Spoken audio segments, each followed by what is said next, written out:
Hello everyone, my name is Bear and I'm a teacher, an English teacher, who's been teaching at B2 level for over 30 years. And this morning I'm going to be giving you some tips, and these are tips which are specifically going to be helping you with the reading and use of English, parts 5, 6 and 7. They're tips I usually give my own students, so I really hope that you're going to find the things I tell you about useful for when you take the exam.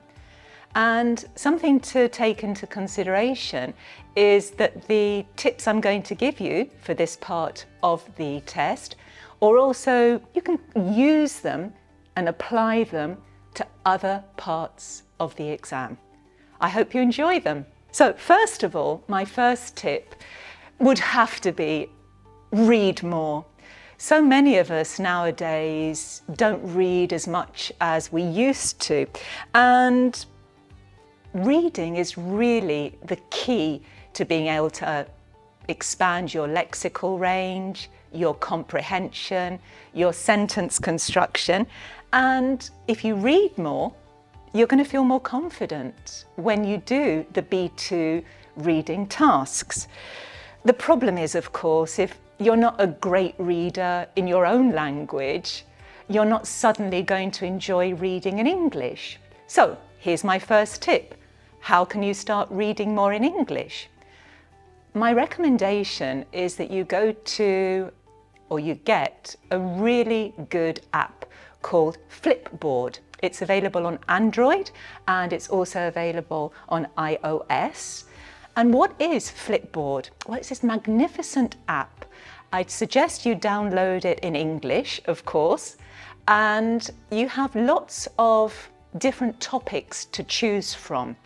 Architecture, family, health, and you tick all the topics you like, and Flipboard will update and provide you with short stories, newspaper articles, for example, every day.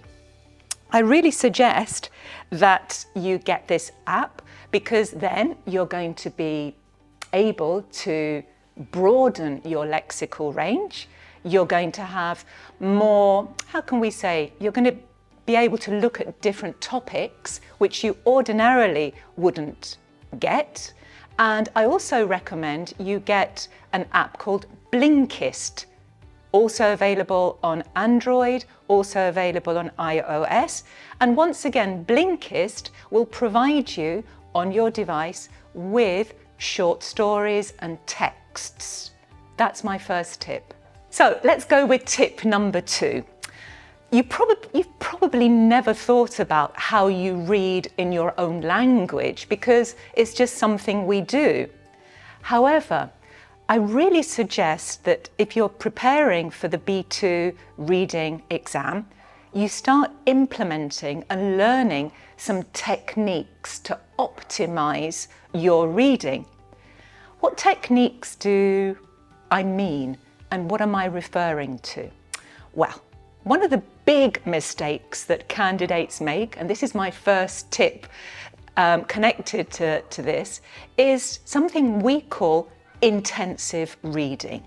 What on earth is intensive reading? Well, this involves the candidate or the person, or in this case you, getting a text and trying to understand every single word you have in front of you. Now, obviously, this is very, very time consuming. And as you know, in the reading and all parts of the exam, you have a limited time to do the tasks. So if you're doing intensive reading, literally following every word with your finger, you're going to run out of time. You're going to get frustrated because there are going to be words you just don't understand. So no to intensive reading, and yes to something called skimming. What is skimming? Skimming is what we call reading for general information. This means giving yourself a few moments, maybe 2 or 3 minutes, just to read the text very, very quickly to get a general idea about what the text is about. The second technique we should adopt is something called scanning. Now, what's scanning? As the name suggests, scanning is like a scanner, where you look at the questions which the exam paper is asking you, and you specifically look in the text for the answers to those particular questions. When you find them, you could just simply highlight those answers which relate to the questions. So, just to recap, no to intensive reading, yes to skimming and scanning. Time is so precious in an exam situation. You're also going to be, well, I imagine you're going to be super nervous. You may be very tired as well because the exam takes practically all day. So when you come to do the reading, you may have accumulation of tiredness, maybe you're feeling a little bit anxious. So my third tip number 3, is don't waste your time. And you might be asking yourself, what does she mean?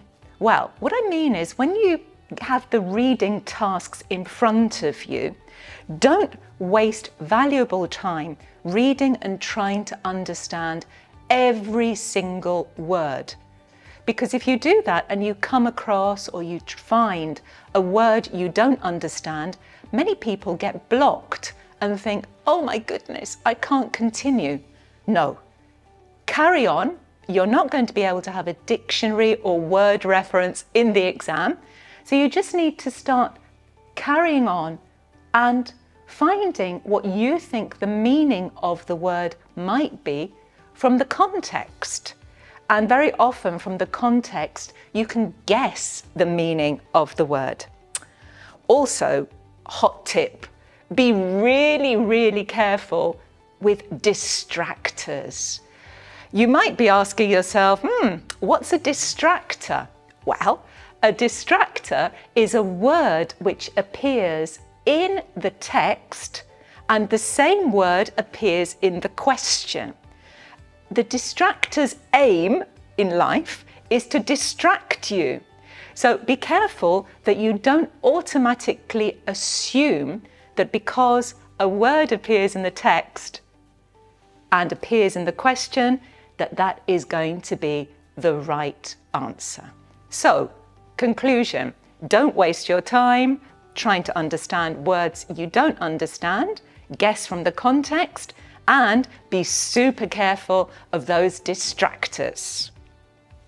Something many of my students do when I'm preparing my students for this part of the exam, I can see in class, I can see that many of them actually start reading the questions before they read the texts. And I always say to them, I don't think that's a very good idea because you have no idea what the text is going to be about. So here's my 4th tip. My 4th tip is read the text before you start looking at the questions. And you could do a skim read. Remember, a skim read is when you read a text just to get the general idea of what it's about. It's much better to do that than the other way around. Then have a look at your questions. You can have your highlighter pen, and if it's the paper-based exam, you have your highlighter pen, sort of a physical highlighter pen, and if it's the digital exam, you have special tools on your computer which can help you highlight. So when you're reading for gist, you could start highlighting important information, and when you finish your gist, you go back to the questions and you can start highlighting some keywords in the questions. I really hope that all of those tips help you feel a little bit more confident, and perhaps you might like to try one of the tips before the exam. All of us here at Exams Factory wish you all the very best when you take your B2 exam. Thank you for listening. Bye-bye. Exams Factory, your best Cambridge exam experience.